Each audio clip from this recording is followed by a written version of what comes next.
2025 ಅಲ್ಲಿ ಬಂದಿರೋ R15 ನಿಜವಾಗ್ಲೂ ಚೆನ್ನಾಗಿಲ್ಲ. ಎಷ್ಟೊಂದ್ ಜನ ಇನ್ಫ್ಲೂಯೆನ್ಸರ್ R15 ಇಟ್ಕೊಂಡು ವಿಡಿಯೋ ಮಾಡ್ತಾರೆ, ಲೈಕ್ಸ್ ತಗೊಂತಾರೆ. ನಮಗೆ ಬೇಕಾಗಿಲ್ಲ ಗಿರೋ, ನನಗೆ ಬೇಕಾಗಿಲ್ಲ. ನಿಜ ಏನಿತ್ತು ನಿಜ ಹಂಗೆ ಹೇಳ್ತೀನಿ. ಸೀರಿಯಸ್ಲಿ ಡೈಲಿ ಕಮ್ಯೂಟ್ ಮಾಡೋದಕ್ಕೆ R15 ತಗೋಬೇಡಿ, ನನ್ನ ಒಪಿನಿಯನ್. KTM ಅಲ್ಲಿ ಇನ್ನೂ ಮೆಟಲ್ ಯೂಸ್ ಮಾಡ್ತಾರಪ್ಪ. R15 ಫುಲ್ ಫೈಬರ್ ಯೂಸ್ ಮಾಡಿರೋ ಮೆಟೀರಿಯಲ್ ಸ್ವಲ್ಪ ಲೋ ಮಾಡಿದ್ದಾರೆ. ಬರ್ತಾ ಬರ್ತಾ ಅದೇನಂತಾರಲ್ಲ, ರಾಯರ್ ಕುದುರೆ ಕತೆ ಇತ್ತು ಅಂತ. ಬಟ್ ಏನಂತಾರೆ, ಒಡವೆ ಒರಿಜಿನಲ್ ಒಡವೆ ಹಾಕೊಂಡಿಲ್ಲ, ಡೂಪ್ಲಿಕೇಟ್ ಕಾರ್ಬನ್ ಫೈಬರ್ ಇದು. ಸೊ ಇದೆಲ್ಲ ಹಾಕಿಸ್ಬೇಕು ಅಂದ್ರೆ ಇಷ್ಟಕ್ಕೆ ಸುಮಾರು 1 ಲಕ್ಷ ಗಟ್ಟಲೆ ಖರ್ಚಾಗ್ಬಿಡುತ್ತೆ. ಕಾರ್ಬನ್ ಫೈಬರ್ ಎಡಿಷನ್ ಇದು. ಹಾಯ್ ಹಲೋ ನಮಸ್ಕಾರ ಮೋಟೋ ವ್ಲಾಗಿಂಗ್ ಮಿತ್ರರೇ, ನಿಮಗೆಲ್ಲ ಮತ್ತೊಂದು ವಿಡಿಯೋಗೆ ಸ್ವಾಗತ ಸುಸ್ವಾಗತ. ಎಲ್ಲರೂ ಚೆನ್ನಾಗಿದ್ದೀರಾ ಅಂತ ಅಂದ್ಕೊತೀನಿ. ನನ್ನ ಫ್ರೆಂಡ್ಸ್ ತುಂಬ ಜನ R15 ತಗೊಂತಿದ್ದಾರೆ. ಲಿಟ್ರಲಿ ಈ ಗಾಡಿಗಿರೋ ಕ್ರೇಜ್ ಇರ್ಬೋದು. ಜಪಾನ್ ಇಂಜಿನ್ ಅಲ್ವಾ, ನೀವು ರೇಸಿಂಗ್ ಏನಾದ್ರು ಕಲಿತೀರಂದರೆ R15 ತಗೊಳ್ಳಿ. ಅದನ್ನು ಬಿಟ್ಟು ಲೋಕಲಾಗಿ ಅಡ್ಡಾಡೋದಕ್ಕೆ ನೀವು R15 ತಗೊತೀರಂದರೆ ದಯವಿಟ್ಟು ಚೂಸ್ ಮಾಡಬೇಡಿ ಅನ್ನೋದು ನನ್ನ ಒಪಿನಿಯನ್. ಯಾಕೆಂದರೆ ನನ್ನ ಹೈಟ್ ಬಂದುಬಿಟ್ಟು ಸುಮಾರು 5'9", 5'10" ಇದ್ದೀನಿ. ಎಲ್ಲ ಕೈ ನೋವು ಬಂದ್ಬಿಡುತ್ತೆ. ಸೊ ಹಿಂಗೆ ಮಲ್ಕೊಂಡು ಓಡಿಸೋದಂದ್ರೆ ಹೊಟ್ಟೆ ಆಟ ಬರುತ್ತೆ. ಎಷ್ಟು ಚೀಪ್ ಅನಿಸ್ಬಿಡ್ತು ಅಂದರೆ ನಿಮ್ಮ ಸ್ಪೋರ್ಟ್ಸ್ ಪರ್ಸನ್ ಥರ ಇರ್ತಾರಲ್ಲ, ಸೊ ಅವ್ರಿಗೆ ಚೆನ್ನಾಗಿ ತೆಳ್ಳಗೆ ಸ್ವಲ್ಪ ಉದ್ದಕ್ಕೆ ಇರ್ತಾರಲ್ಲ, ಸೊ ಅವ್ರಿಗೆ ಸ್ವಲ್ಪ ಪರವಾಗಿಲ್ಲ. ಸೊ ಎಲ್ಲರಿಗೂ ಈ ರೈಡಿಂಗ್ ಸ್ಟೈಲು, ಈ ರೈಡಿಂಗ್ ಕಂಫರ್ಟ್ ಇಷ್ಟ ಆಗೋದಿಲ್ಲ. ಬಟ್ ಈಗಿನ ಜನ್ರೇಷನ್ ಹೆಂಗಪ್ಪ ಐತೆ ಅಂದರೆ R15 ಇಟ್ಟೋನೆ ಒಂದು ದೊಡ್ಡ ಗಾಡಿ ಇಟ್ಟಿದ್ದಾನೆ ಅಂತ. ಸೊ ಅವ್ರಿಗೆ ಕೆಲವೊಬ್ರಿಗೆ ಗೊತ್ತೇ ಇರಲ್ಲ R15 SCC ಇಂಜಿನ್ ಇರುತ್ತೆ ಅಂತ.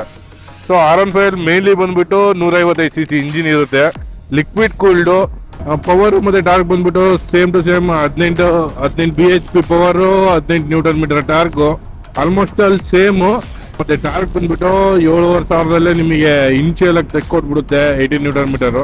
ಸೊ ಹಾಗಾಗಿ ಕಂಪೇರಿಟಿವ್ಲಿ 200 ಸೆಗ್ಮೆಂಟ್ ಕಿಲ್ಲರ್ ಇದು. ಸೊ ಈಗಿರೋ ಪ್ರೆಸೆಂಟ್ ಬಜಾಜ್ ಅಲ್ಲಿ 200 ಸೆಗ್ಮೆಂಟ್, ಬಜಾಜ್ KTM ಅಲ್ಲಿ 200 ಸೆಗ್ಮೆಂಟ್ ಮೋಸ್ಟ್ ಪ್ರಾಬಬಲಿ ಪ್ರೊಡಕ್ಷನ್ ಆಗುತ್ತೆ. ಸೊ ಅದನ್ನ ಕಿಲ್ ಮಾಡೋದಕ್ಕೆ ಯಮಹಾದವರು ಬಿಟ್ಟಿರೋ ಮೋಸ್ಟ್ ರಿಫೈನ್ಡ್ ಇಂಜಿನ್ ಇದು, ನನಗೆ ಗೊತ್ತಿರೋ ಹಾಗೆ. So one of the best ಅನ್ಬೋದು. ಬಟ್ ಸ್ವಲ್ಪ ಕಾಸ್ಟ್ ಜಾಸ್ತಿ ಅಷ್ಟೇ. ಈ ಡಿಜಿಟಲ್ ಕ್ಲಸ್ಟರ್ಗೆ, ಈ TFT ಡಿಸ್ಪ್ಲೇಗೆ, ಶಿಫ್ಟರ್ಗೆ, ಮತ್ತೆ ಸ್ಲಿಪ್ಪರ್ ಕ್ಲಚ್ಗೆ, ಇದಕ್ಕೆಲ್ಲ ಒಂದೊಂದಕ್ಕೆ 5,000 ಜಾಸ್ತಿ ಮಾಡ್ಬಿಡ್ತಾರೆ.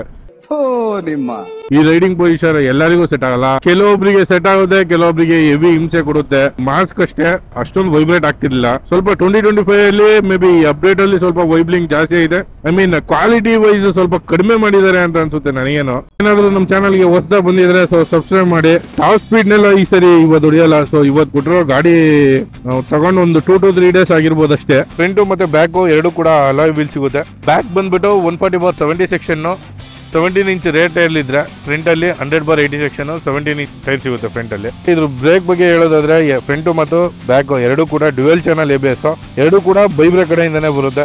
ನೀವು ಮೇಲ್ಗಡೆ ಬಟನ್ ಬಂದ್ಬಿಟ್ಟು ಟ್ರಿಪ್ 1, ಟ್ರಿಪ್ 2 ಇದ್ರಲ್ಲಿ ಚೆಕ್ ಮಾಡ್ಕೋಬಹುದು. ನೆಕ್ಸ್ಟ್ ನ್ಯಾವಿಗೇಷನ್ ಗೆ ಇರುತ್ತೆ, ನಿಮಗೆ ಕಾಣಿಸಿರ್ಬೋದು. ಇಲ್ಲಿ ಮೇನ್ ಆಗಿ ಬಂದ್ಬಿಟ್ಟು 6000 RPM ಅಲ್ಲಿ ಮಾತ್ರನೇ RPM ತೋರಿಸುತ್ತೆ. ಸೊ ಇದು ಟ್ರ್ಯಾಕ್ ರೆಕಾರ್ಡ್ ಅಂತ. ಸೊ ಇದನ್ನೇನು ನಾವು ಇವತ್ತು ಟಾಪ್ ಸ್ಪೀಡ್ ಹೊಡೆಯಲ್ಲ, ತೋರಿಸಲ್ಲ. ಇದು ನಾರ್ಮಲ್ ಹೋಮ್ ಸ್ಕ್ರೀನು. ಸ್ವಲ್ಪ ಹ್ಯಾಂಡಲ್ ಬಾರ್ನ ನೀವು ಹೈಟ್ ಮಾಡಿಸ್ಕೋಬೋದು. ಸ್ವಲ್ಪ ಜನ ತಗೊಂಡು 1-2 ವರ್ಷ ಓಡಿಸಾದ್ಮೇಲೆ ಹ್ಯಾಂಡಲ್ ಬಾರಿಗೆ ನಿಮಗೆ ಎಕ್ಸ್ಟ್ರಾ ಒಂದು ಕ್ಲ್ಯಾಂಪ್ ಬರುತ್ತೆ.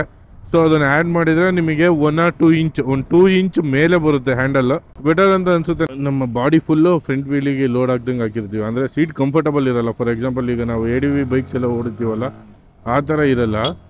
ಸೊ ಅದರಲ್ಲೂ ಕೂಡ ಇದನ್ನ ಲಾಂಗ್ ರೈಡ್ಸ್ ಎಲ್ಲ ತಗೊಂಡೋಗ್ತಾರೆ. ಸೊ ತುಂಬ ಜನ ನಾನು ನೋಡಿದ್ದೀನಿ, ತುಂಬ ವೀಡಿಯೋಸಲ್ಲಿ ಲಡಾಖಿಗೆಲ್ಲ ತಗೊಂಡು ಹೋಗ್ತಾರೆ. ಯಪ್ಪ ಸ್ವಾಮಿ, ಒಂದು ಸಲ್ಯೂಟ್ ಗುರು ನಿಮಗೆ. ಹೆಂಗೆ ಹೊಡಿತೀರೋ ಅದನ್ನು, ಹೆಂಗೆ ಹೊಡಿತೀರಾ ಅಂತ ಗೊತ್ತಿಲ್ಲ ನಮಗೆ. ಲಿಟ್ರಲಿ ಕಂಫರ್ಟಿಂಗು ಟೂರಿಂಗ್ ಇದ್ದರೆ ಮಾತ್ರ ಲಾಂಗ್ ರೈಡ್ಸ್ ಹೊಡಿಯೋಕ್ಕೆ ಚೆನ್ನಾಗೆ. ಸ್ವಲ್ಪ ನಮಗೆ ರೇಸ್ ಸ್ಪೋರ್ಟ್ಸ್ ಬಂತು ಅಂದರೆ ಆಲ್ಮೋಸ್ಟ್ ಅಲ್ಲೂ ಲಾಂಗ್ ಟೂರಿಂಗ್ ಮಾಡೋಕ್ಕೆ ಆಗಲ್ಲ. ಸೊ ಅದಕ್ಕೆ ಹೇಳ್ತಿದ್ದೀನಿ, ಹೆವಿ ಗಾಡಿ ಗುರು. ಟಿಯಲ್ಲಿ ಕಿಲ್ಲರ್ ಇದು. ನೆಕ್ಸ್ಟ್ ಡ್ಯೂಕ್ 160 ಬಿಟ್ಟಿದ್ದಾರೆ. ಸೊ ಇಲ್ಲೆಲ್ಲೂ ಅವೈಲಬಲ್ ಇಲ್ಲ. ಸೊ ಯಾರಾದರೂ ಬೈ ಮಾಡಿದರೆ ರಿವ್ಯೂವಿಗೆ ಸಿಕ್ಕರೆ ತುಂಬ ಚೆನ್ನಾಗಿರುತ್ತೆ. ಅದನ್ನು ಒಂದು ದಿವಸ ಮಾಡೋಣ. ಡ್ಯೂಕ್ 160 ನಮಗೆ KTM ಅಲ್ಲಿ ಅಷ್ಟು ಇಂಟ್ರೆಸ್ಟ್ ಇಲ್ಲ, ಅದಕ್ಕೆ KTM ವೀಡಿಯೋಸ್ ಮಾಡ್ತಿಲ್ಲ ಅಂತೇನಿಲ್ಲ. ಸೊ KTM ಬೈಕ್ಸು ಮುಂಚೆ ನೋಡಿದಷ್ಟು ಇವಾಗ ಅವೈಲಬಲ್ ಇಲ್ಲ. ಅವಾಗ ನಾನು ಮೇ ಬಿ ಒಂದು PU ಲೆವೆಲಲ್ಲಿ ಇದ್ದಾಗೆಲ್ಲ KTMದು KTM ಅವ್ರು ನೆಕ್ಸ್ಟ್ ಲೆವೆಲ್ ಆಗಿದ್ವು ಅವಾಗ, ಫಸ್ಟ್ Gen 1 Gen 2 ಎಲ್ಲ. ಸೊ ಈಗೆಲ್ಲ ಕಡಿಮೆ ಆಗಿದೆ. ಅದಕ್ಕೋಸ್ಕರ ಬೇರೆ ಏನು ಮಾಡೋಕ್ಕಾಗಲ್ಲ. ಸೊ ಶುರು ಮಾಡೋಣ. ಒಂದು ಟೀ ಬ್ರೇಕ್ನ ನಂತರ ಮತ್ತೆ ಸಿಗೋಣ. Bye. Until that keep watching. Thank you. A few moments later. La camera running. ಎಷ್ಟೊಂದು ಜನ ಇಂಜಿನ್ ಬ್ರೇಕಿಂಗ್ ಮಾಡ್ಬೇಕಾದ್ರೆ ಏನೋ ಪಟ್ ಪಟ್ ಪಟ್ ಪಟ್ ಅಂತ ತಿಳಿಸ್ತಾರೆ. ಅದು ನನ್ನ ವಿಡಿಯೋ ಕ್ಲಿಪ್ಪಿಂಗ್ಸ್ ನೋಡ್ದಂಗೆ R15 ಅಲ್ಲಿ ಇಲ್ಲ MT-15 ಅಲ್ಲಿ ಸುಮಾರು ಜನ ಮಾಡ್ತಾರೆ. ಅದನ್ನ ನೋಡಿ ನೀವು ಇನ್ಫ್ಲೂಯೆನ್ಸ್ ಆಗ್ಬೇಡಿ. ಯಾಕೆಂದ್ರೆ ಕ್ವಿಕ್ ಶಿಫ್ಟರ್ ಮತ್ತೆ ಸ್ಲಿಪ್ಪರ್ ಕ್ಲಚ್ ಕೊಟ್ಟಿರ್ತಾರೆ. ಸೊ ಹಾಗಾಗಿ ಈ ಗಾಡಿಯಲ್ಲಿ ಗೇರ್ ಬಾಕ್ಸ್ ಏನು ಪ್ರಾಬ್ಲಮ್ ಆಗಲ್ಲ. ನಿಮ್ ಗಾಡಿಯಲ್ಲಿ ಏನಾದ್ರು ಹಂಗ್ ಮಾಡಿದ್ರೆ ಹೋಗ್ಬಿಡ್ತೀರಾ ಒಂದೇ ಸರಿ. ಸುಮಾರು ಸರಿ ನಾನು ಅಬ್ಸರ್ವ್ ಮಾಡಿದ್ದೀನಿ. ತುಂಬಾ ಜನ ಇಲ್ಲಿ ಗ್ಯಾಪ್ ಇದೆ. ಆಕ್ಚುಲಿ ಇಲ್ಲಿ ತುಂಬಾ ಗ್ಯಾಪ್ ಇದೆ. ಏನಾದ್ರು ಇಟ್ಕೊಳ್ಳೋಕೆ ಯೂಸ್ ಆಗುತ್ತೆ. ಸೊ ಇನ್ ಕೇಸ್ ಆಫ್ ಏನಾದ್ರು ಓವರ್ ಹೀಟಿಂಗ್ ಆದ್ರೆ ಸೊ ಅದು ಪೇಪರ್ ಬರ್ನ್ ಆಗಕ್ಕೆ ಸ್ಟಾರ್ಟ್ ಮಾಡುತ್ತೆ. ಇಲ್ಲ ಕ್ಲಾತ್ ಬರ್ನ್ ಆದ್ರೆ ಸ್ವಲ್ಪ ಕಷ್ಟ ಅಂತ ಅಂದ್ಬಿಟ್ಟು ಇಲ್ಲಿ ಸಜೆಷನ್ ಕೊಟ್ಟಿದ್ದಾರೆ ನೋಡಿ. Do not place any construction material like cloth, paper, vinyl bags and etcetera near engine area. Flashback. ಬಟ್ಟೆ ಇಟ್ಟಿಲ್ಲ. ಬಟ್ಟೆ ಇಲ್ಲಿಡ್ಬೋದು.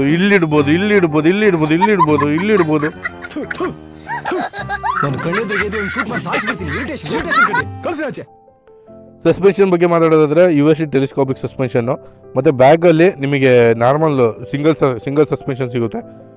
ಸೊ ಇದು ಆಲ್ಮೋಸ್ಟ್ ಅಲ್ಲಿ V3 ಇಂದನೂ ಸೇಮ್ ಕಾಮನ್ ಆಗಿ ರಿಪೀಟ್ ಆಗಿರೋದು. ನೆಕ್ಸ್ಟ್ ಇಲ್ಲಿ TCS ಅಂತ ಆನ್ ಆಗಿದೆಯಲ್ಲ, ಟ್ರಾಕ್ಷನ್ ಕಂಟ್ರೋಲ್ ಸಿಸ್ಟಮ್ ಅಂತ. TCS ಅಂದ್ರೆ ಟ್ರಾಕ್ಷನ್ ಕಂಟ್ರೋಲ್ ಸಿಸ್ಟಮ್ ಅಂದ್ರೆ ಫಾರ್ ಎಕ್ಸಾಂಪಲ್ ನೀವು ಯಾವ್ದಾನ ಹೈವೇನಲ್ಲಿ ಕ್ರೂಸ್ ಮಾಡ್ತಾ ಇರ್ತೀರಾ, ಇಲ್ಲ ಯಾವ್ದಾನ ಕಾರ್ನರಿಂಗ್ ಅಲ್ಲಿ ಕ್ರೂಸ್ ಮಾಡ್ತಾ ಇರ್ತೀರಾ. ಸಡನ್ ನೀವು ಕಾರ್ನರಿಂಗ್ ಅಲ್ಲಿ ಕ್ರೂಸ್ ಮಾಡ್ಬೇಕಾದ್ರೆ ಏನಾದ್ರು ಪವರ್ ಕೊಟ್ರೆ ಬ್ಯಾಕ್ ಟೈರಿಂಗ್ ಮಾತ್ರ ಪವರ್ ಸಪ್ಲೈ ಆಗ್ದಲೆ ಫ್ರಂಟು ಮತ್ತೆ ಬ್ಯಾಕ್ ಎರಡೂ ಕೂಡ ಅಡ್ಜಸ್ಟ್ ಆಗಿ ಸೇಮ್ ಪವರ್ನ ಎರಡಕ್ಕೂ ಈಕ್ವಲ್ ಆಗಿ ಡಿಸ್ಟ್ರಿಬ್ಯೂಟ್ ಮಾಡುತ್ತೆ. ಸೊ ಇನ್ ಕೇಸ್ ಆಫ್ ಅದೇನನ್ನು ಇಲ್ದಂಗೆ ಇದ್ದಿದ್ರೆ ನಾವು ಬ್ಯಾಕ್ ವೀಲ್ ಅಲ್ಲಿ ರೇರ್ ವೀಲ್ ಅಲ್ಲಿ ಸ್ಕಿಡ್ ಆಗೋ ಚಾನ್ಸಸ್ ತುಂಬಾ ಇರುತ್ತೆ. ಫ್ಯೂಲ್ ಟ್ಯಾಂಕ್ ಬಗ್ಗೆ ಮಾತಾಡೋದಾದ್ರೆ ಫ್ಯೂಲ್ ಟ್ಯಾಂಕ್ ಬಂದ್ಬಿಟ್ಟು 11 ಲೀಟರ್ ಹಿಡಿಯುತ್ತೆ. 35ರಿಂದ 50 ಕೊಡುತ್ತೆ. ನೀವು ಓಡಿಸೋದ್ರ ಮೇಲೆ ಡಿಪೆಂಡು ಗಾಡಿ ಮೈಲೇಜು. ಸೊ ಯಾವುದೋ ಒಂದು ಗಾಡಿ ಯಾರೇ ಒಬ್ರು ಇನ್ಫ್ಲೂಯೆನ್ಸರ್ ನಿಮಗೆ ಇನ್ಫ್ಲೂಯೆನ್ಸ್ ಮಾಡ್ತಾರೆ ಇದು 30 ಅಷ್ಟೇ ಕೊಡೋದು ಅಂತ, ನೀವು ಯಾವ ಥರ ಓಡಿಸ್ತೀರಾ ಆ ಥರ ಕೊಡುತ್ತೆ ಮೈಲೇಜು. ಸೊ ಅವರೇಜ್ ಆಗಿ 45 ಕೊಟ್ರು ಸುಮಾರು ಒಂದು 500 ಕಿಲೋಮೀಟರ್ ಅಂತೂ ನಿಮಗೆ ಈಸಿಯಾಗಿ ಸಿಕ್ಬಿಡುತ್ತೆ 11 ಲೀಟರ್ಸು. ಸೀಟ್ ಬಗ್ಗೆ ಮಾತಾಡೋದಾದ್ರೆ ಸೀಟ್ ಏನು ಅಷ್ಟೊಂದು ಕಂಫರ್ಟಬಲ್ ಇಲ್ವೇ ಇಲ್ಲ. ಇದು ಇವತ್ತಿಂದ ಅಂತಲ್ಲ, V3 ಬಂದಾಗಿಂದನೂ ಸೊ ಇದೇ ಪ್ರಾಬ್ಲಮ್ಮು. ಇದರಲ್ಲಿ ಕುಷನ್ ಕೂಡ ಇರೋದೇ ಇಲ್ಲ. ಯಾವುದೋ ಒಂದು ಸಣ್ಣದಾಗಿ ಸುಮ್ಮನೆ ಕೊಡಬೇಕೋ ಬೇಡ ಅಂತ ಕೊಟ್ಟಿರ್ತಾರೆ. ನೀವು ಎಕ್ಸ್ಟ್ರಾ ಆ್ಯಡ್ ಮಾಡ್ಸಂಗಿದ್ರೆ ಆ್ಯಡ್ ಮಾಡಿಸ್ಕೋಬೋದು. ಮತ್ತು ಬ್ಯಾಕ್ನಲ್ಲಿ ಇಲ್ಲಿ ಏನಾದರೂ ನಾವು ಟೂಲ್ಸ್ ಗೀಲ್ಸ್ ಇಟ್ಕೋಬೇಕು ಅಂದರೆ ಸೊ ಇಲ್ಲಿ ಇಟ್ಕೋಬೋದು. ಸೊ ಸ್ವಲ್ಪ ಜಾಗ ಇರುತ್ತೆ. ಮತ್ತು ಪಿಲಿಯನ್ಗೆ ನೀವು ಬೇಡ ಅಂದರೆ ತೆಗೆದು ಬಿಡ್ಬೋದು. ಗೇರ್ ಇಂಡಿಕೇಟರ್ ಈಗ ಎಲ್ಲದರಲ್ಲೂ ಕೊಡ್ತಿದ್ದಾರೆ ಆಲ್ಮೋಸ್ಟ್ ಅಲ್ಲೂ. ಬಟ್ ಬೆಸ್ಟ್ ಫ್ಯೂಚರ್ ಇದು. ಗೇರ್ ಎಷ್ಟನೇ ಗೇರಲ್ಲಿ ಓಡಿಸ್ತಿದ್ದೇನೆ, ಯಾರನ್ನ ಬಿಗಿನಿಂಗ್ ಲೆವೆಲಲ್ಲಿ ಇದ್ದರೆ ಗೇರ್ನ ನೋಡಿಕೊಂಡು ಓಡಿಸಿದ್ದಾರೆ. ಬಟ್ ನಮಗೆಲ್ಲ ಗೊತ್ತಾಗ್ಬಿಡುತ್ತೆ ಗಾಯ್ಸ್ ಎಷ್ಟನೇ ಗೇರಲ್ಲಿ ಓಡಿಸಿದೆ ಅಂತ. ಮತ್ತು ಇಲ್ಲಿ ನೋಡಿದರೆ ನಿಮಗೆ QS ಅಂತ ಕಾಣಿಸ್ತಿದೆ, ಕ್ವಿಕ್ ಶಿಫ್ಟರ್ ಅಂತ. ಇದ್ರ ಕೆಲಸ ಬಂದ್ಬಿಟ್ಟು ನಾನು ಈಗ ನೋಡಿ ಯಾವುದೇ ಕಾರಣಕ್ಕೂ ಆಕ್ಸಿಲರೇಟರ್ನ ಡೌನ್ ಮಾಡ್ತಿಲ್ಲ, ಗೇರ್ನ ಅಪ್ ಮಾಡ್ಕೋಬೋದು. ಸೊ ಈ ಥರ ವರ್ಕ್ ಆಗುತ್ತೆ. ಸೊ ಸಿಂಗಲ್ ಆರಾಮ್ ಕೊಟ್ಟಿದ್ದಾರೆ ಗಾಯ್ಸ್. ಇದರಲ್ಲಿ ಈ ಚಾಟದ ಥರ ಚೆನ್ನಾಗಿಲ್ಲ.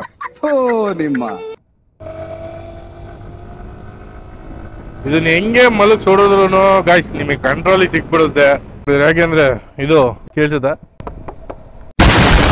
ನಾವೇನಾದ್ರೂ ಒಂದ್ಸರಿ ಬಿದ್ದರೆ ಇಲ್ಲ ಗಾಡಿ ಏನಾದ್ರು ಬಿದ್ದರೆ ಇದು ಪ್ಯಾನಲ್ಲೆಲ್ಲ ಕಿತ್ಕೊಂಡು ಹೋಗುತ್ತೆ. ಅದಂತೂ ಫಿಕ್ಸು. ಸೊ ಮೇಂಟೈನ್ ಮಾಡ್ಬೇಕಾದ್ರೆ ಸ್ವಲ್ಪ ಹುಷಾರಾಗಿ ಮೇಂಟೈನ್ ಮಾಡಿ ಅಷ್ಟೇ. ನನಗೆ ತುಂಬ ಜನ ಮೆಸೇಜಲ್ಲಿ ಡೈರೆಕ್ಟಾಗಿ ಸಿಕ್ಕಾಗ ಕೇಳ್ತಿರ್ತಾರೆ ಯೂಟ್ಯೂಬಲ್ಲಿ ಎಷ್ಟು ಅಮೌಂಟ್ ಬರ್ತಿದೆ ಅಂತ. ಸೊ ಸೀರಿಯಸ್ ಆಗಿ ಹೇಳ್ತೀನಿ, ನನಗೆ ಇದುವರೆಗೂ ₹1 ಸಮೇತ ಯೂಟ್ಯೂಬಿಂದ ಅರ್ನಿಂಗ್ ಆಗಿಲ್ಲ. ನನಗೇನು ಫ್ರೆಂಡ್ಸ್ ಇದ್ದಾರೆ, ಸೊ ಅವ್ರ ಹೆಲ್ಪಿಂದನೇ ನನಗೆ ಇಷ್ಟು ಗಾಡಿಗಳನ್ನ ತಗೊಂಡು ರಿವ್ಯೂ ಮಾಡತ್ತಿರೋದು. ಇದು ನನ್ನ ಪ್ಯಾಷನ್ನು.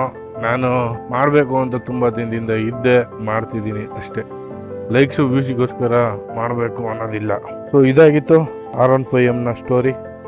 ದಯವಿಟ್ಟು ಏನಾದರೂ ಮಿಸ್ಟರ್ ಫೋರ್ಟ್ ಯೂಟ್ಯೂಬ್ ಚಾನಲ್ನ ಸಬ್ಸ್ಕ್ರೈಬ್ ಮಾಡಿಲ್ಲ ಅಂದರೆ ಈಗಲೇ ಸಬ್ಸ್ಕ್ರೈಬ್ ಮಾಡ್ಕೊಳ್ಳಿ.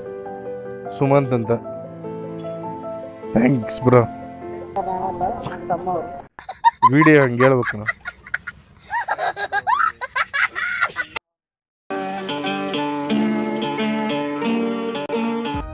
MTಗೂ ಇದಕ್ಕೂ ಕಂಪೇರ್ ಮಾಡಕ್ ಹೋಗ್ಬೇಡಿ. MT ಬಂದ್ಬಿಟ್ಟು ನೇಕೆಡ್ ಸ್ಪೋರ್ಟು, R15 ಬಂದ್ಬಿಟ್ಟು ರೇಸ್ ಸ್ಪೋರ್ಟ್ಸು. ನೇಕೆಡ್ ಸ್ಪೋರ್ಟ್ಸ್ ಅದು ಒಳ್ಳೆ ಫೀಲ್ ಕೊಡುತ್ತೆ, ಬಟ್ ಥ್ರಿಲ್ ಕೊಡಲ್ಲ. ಟಾಪ್ ಸ್ಪೀಡ್ ಅಂತೂ ನಿಮಗೆ ಹೆಲ್ಮೆಟ್, ಆಕ್ಸರೀಸು, ಗ್ಲೌಸು ಅಂತ ಹಾಕಂದಲ್ಲೇ ಹೊಡಿಯೋಕೆ ಹೋಗ್ಬಿಡಿ. ನಾವು ಲಾಸ್ಟ್ ವೀಡಿಯೋದಲ್ಲೆಲ್ಲ ಸುಮಾರು 2 R15 ಹೊಡೆದು ತೋರಿಸಿದ್ದೀವಿ. ಸೊ ಟಾಪ್ ಸ್ಪೀಡ್ ಎಷ್ಟು ಅಂತ ಲಿಟ್ರಲಿ ಇದು ಒಂದು ಟಾಪ್ ಸ್ಪೀಡ್ ಬಂದ್ಬಿಟ್ಟು 155 ಹೋಗುತ್ತೆ, ಹೊಡಿಯೋರ್ಬೇಕಷ್ಟೇ. ಸೊ ಎಲ್ಲ ಕಡೆ ಪ್ರೂವ್ ಮಾಡೋಕ್ಕಾಗಲ್ಲ. ನೆಕ್ಸ್ಟ್ ನಿಮ್ಗೆ ಏನಾದರೂ ಇದ್ರ ಟಾಪ್ ಸ್ಪೀಡ್ ಬೇಕು ಅಂದರೆ ಇದು ಇನ್ನೂ ಫಸ್ಟ್ನೇ ಸರ್ವಿಸ್ ಆಗಿಲ್ಲ, 781 ಕಿಲೋಮೀಟರ್ಸ್ ಆಗಿದೆ. ನಿಮಗೆ ಏನಾದ್ರು ಟಾಪ್ ಸ್ಪೀಡ್ ಬೇಕು ಅಂದರೆ ಈ ವಿಡಿಯೋದಲ್ಲಿ ಕಮೆಂಟ್ ಹಾಕಿ, ಇದು ಮ್ಯಾಕ್ಸಿಮಮ್ ಸ್ಪೀಡ್ ಎಷ್ಟು ಹೋಗುತ್ತೆ ಅಂತ ಮ್ಯಾಕ್ಸಿಮಮ್ ಚೆಕ್ ಮಾಡೋಣ.